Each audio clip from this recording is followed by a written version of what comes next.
पुराने पुराने मंदिर में चले जाओ, Go to ancient temples. शिवलिंग बीच में होगा You will see that the Shivling is in the center और आसपास सभी देवताओं की मूर्तियां रखी होंगी। and the idols of all the deities are placed around it. उन मूर्तियों के बीच में शंकर का भी चित्र रखा होगा, मूर्ति रखी होगी। A picture, an idol of Shankar is also placed among those idols. इससे साबित होता है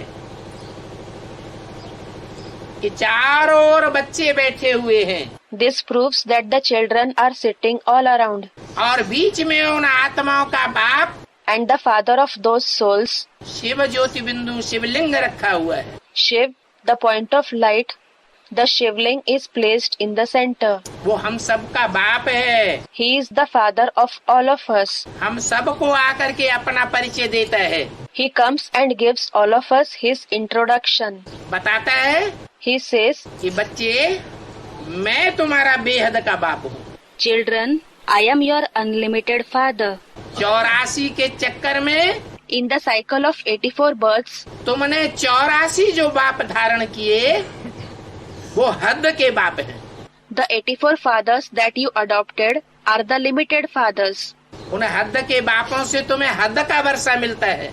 From those limited fathers, you get the limited inheritance. Lakh, 2 lakh, 10 lakh, 50 lakh, अरब, खरब मिल जाएगा।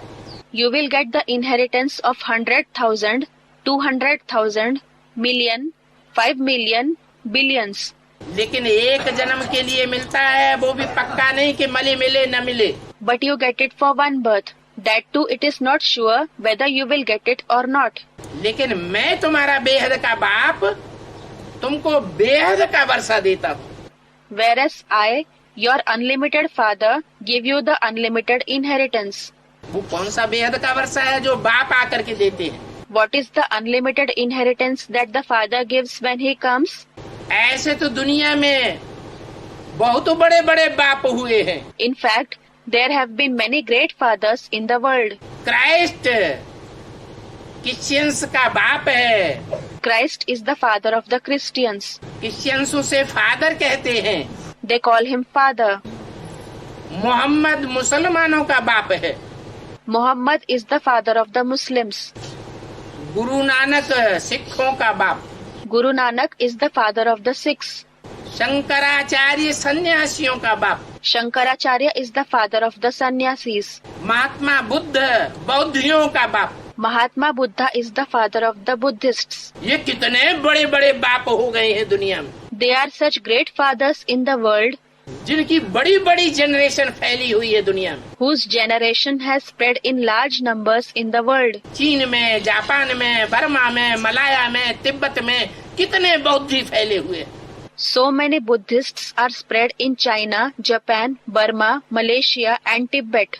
यूरोप में, अमेरिका में, ऑस्ट्रेलिया में कितने क्रिश्चियंस फैले हुए हैं। So many Christians are spread in Europe, America and Australia. 200-250 crore Christians का बाप है क्राइस्ट।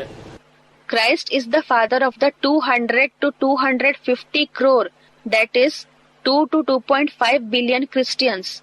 लेकिन ये सब बाप जो ग्रेट फादर्स कहे जाते हैं, But all the fathers who are called great fathers, महान धर्म पिताएं कहे जाते हैं, who are said to be great religious fathers, वो हद के बाप हैं कि बेहद के हैं? बताओ, are they limited fathers or unlimited fathers? Tell me.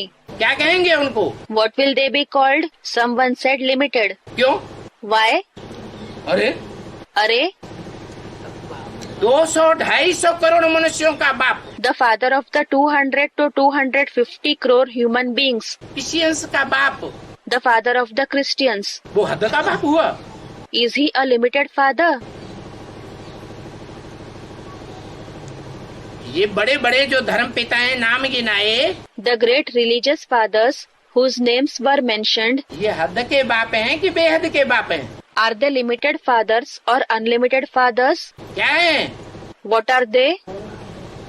परम पिता परमात्मा के मुकाबले उनको हद का बाप कहेंगे। When compared to the Supreme Father, Supreme Soul, they will be called limited fathers. क्यों? Why? क्योंकि परमपिता परमात्मा को दुनिया की हर जनरेशन का व्यक्ति मानता है. It is because the people of every generation of the world accept the Supreme Father, Supreme Soul. O God father Christians भी कहते हैं.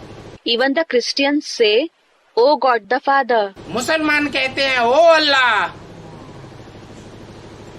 ओ खुदा. The Muslims say, O Allah, O Khuda. Hindu लोग परमपिता कहते हैं, भगवान कहते हैं. The Hindus call him Parampita, meaning the Supreme Father, Bhagwan. तो वो तो दुनिया की जितनी जनरेशन है, So he, the entire population of the world, आज दुनिया की जनरेशन 500-600 करोड़ से ऊपर पहुंच गई.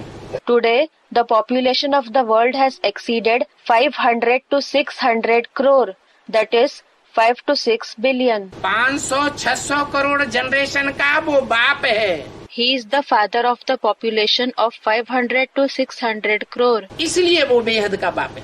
This is why he is the unlimited father. ऐसे नहीं, वो 500-600 करोड़ आत्माओं को ज्ञान देता है कि तुम बिंदु बिंदु आत्मा हो. It is not that he gives knowledge to the 500 to 600 crore souls, telling them that they are point souls. जन्म देता है. It is not that he gives birth to them. बाप का काम जन्म देने का ही नहीं है. The duty of a father is not just to give birth to the children. बाप का काम है बच्चा जब बड़ा हो जाए तो उसे वर्षा भी दे. It is also the duty of the father to give the inheritance to the child when he grows up. बाप वो जो बच्चों को वर्षा देवे. The father is the one who gives the inheritance to the children. तो वो बेहद का बाप बेहद के बच्चों को जन्म देता है. So the unlimited father gives birth to the unlimited children. और उन बेहद के बच्चों को सुख और शांति का बेहद का वर्षा देता है. And he gives them the unlimited inheritance of happiness and peace. एक जन्म का नहीं, Not the inheritance for only one birth, जन्म जन्मांतर का वर्षा देता है. but he gives them the inheritance for many births.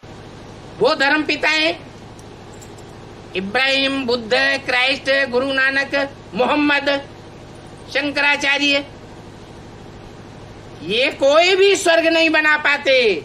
None of the religious fathers like Abraham, Buddha, Christ, Guru Nanak, Muhammad, Shankaracharya are able to establish heaven. एक भगवान ही है जो इस सृष्टि पर आकर के कलयुग के अंत में आकर के नरक की दुनिया को स्वर्ग बना के जाता है.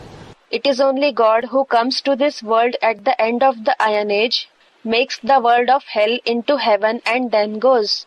ऐसा बेहद का वर्षा देता है. He gives us such an unlimited inheritance.